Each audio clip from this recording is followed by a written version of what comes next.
la tâche la plus détestée actuellement de ton business, c'est bien la prospection. Je vais d'abord commencer par justement mon histoire vis-à-vis de ça.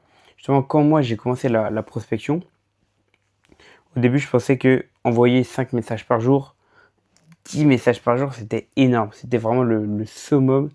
Et que déjà 5-10 messages par jour au début, c'était bien. Bon, ce qui n'est pas, on va dire, totalement faux au tout début quand tu lances ton projet, d'envoyer quelques DM juste pour voir à peu près comment ça marche un peu les codes, c'est pas déconnant. Mais 5 à 10 DM par jour, enfin, sincèrement, au tout début, ce qui est le plus important, c'est qu'en fait, enfin, au tout début, tu n'as aucune compétence, enfin, j'avais justement aucune compétence. Donc, en fait, la stratégie pour moi, c'était de faire le volume.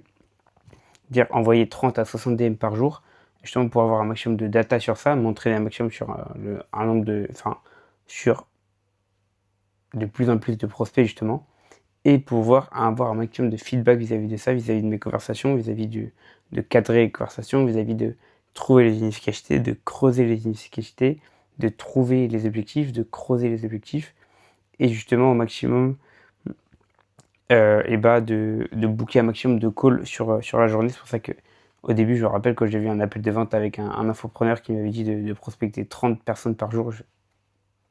30 personnes par jour, enfin c'est énorme. Alors qu'en fait, maintenant, 30 personnes par jour, enfin, c'est juste logique et c'est banal. Et c'est même le minimum par jour à faire. Ça prend pas beaucoup de temps, justement. Mais voilà, en fait, le plus important, enfin, du coup, pour moi, mon expérience, c'est justement faire un maximum de volume au début parce que t'as pas de connaissances, t'as rien. Et justement récolter un maximum de feedback. Je sais que toi actuellement tu fais de la prospection, mais ça reste un léger volume. Tu te fais, soit t'as pas beaucoup de réponses, soit tu te fais pas mal rembarrer, soit enfin, tu n'aimes pas prospecter tout simplement.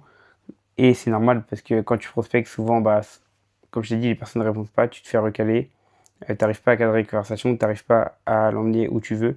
Donc, enfin, dans la nature humaine, personne n'aime n'aime faire ça, c'est normal. Mais ce qu'il faut savoir, c'est que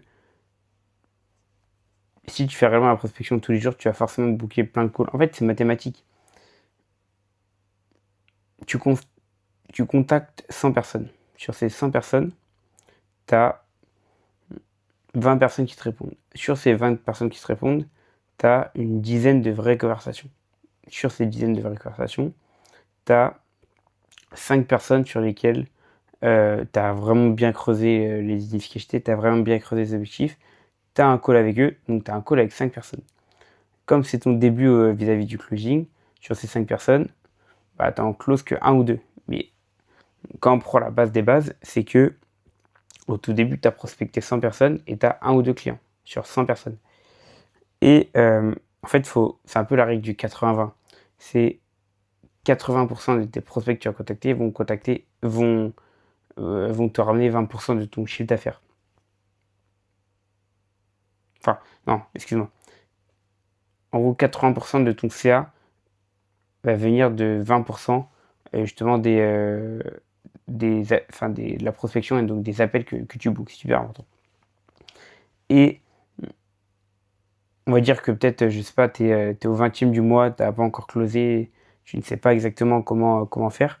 Tu es toujours à un client, à un prospect de bien finir ton mois et de faire peut-être même des mois de record. Tu es toujours à un prospect justement de closer tout simplement. Donc en fait, tu devrais même hériter de pas prospecter de la prochaine personne. Et même, je dirais même que faut que tu penses dans ta tête et qui est réellement vrai, que ça devienne égoïste que tu ne prospectes pas la personne car tu sais réellement que tu peux l'aider et donc bah, c'est égoïste de ne pas l'aider parce que tu sais que tu peux l'aider vis-à-vis en contrepartie d'une somme. Donc en fait, si tu la prospectes pas, elle va rester dans sa situation et donc c'est pas bon pour elle. Les avantages de la prospection, bah, comme j'ai dit, c'est mathématique, donc forcément tu vas booker des calls, forcément tu vas avoir des appels, et forcément si tu te fais accompagner sur le closing, bah forcément tu vas t'améliorer au closing et booker des appels et closer des clients.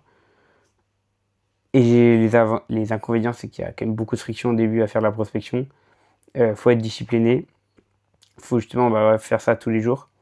Tu te feras recadrer par tes prospects, tu te feras il y en a qui se répondent pas, il y en a qui diront ah ouais c'est de la merde ce que tu vends, enfin bref tu seras recalé plein de fois, mais bon au final tu sais que tu peux aider, tu sais que tu as déjà transformé des gens, tu sais que tu t'es déjà transformé, donc il n'y a aucun problème vis-à-vis de ça. Donc voilà, je te laisse rejoindre le canal WhatsApp pour avoir justement la trame de prospection exacte pour justement ta prospection.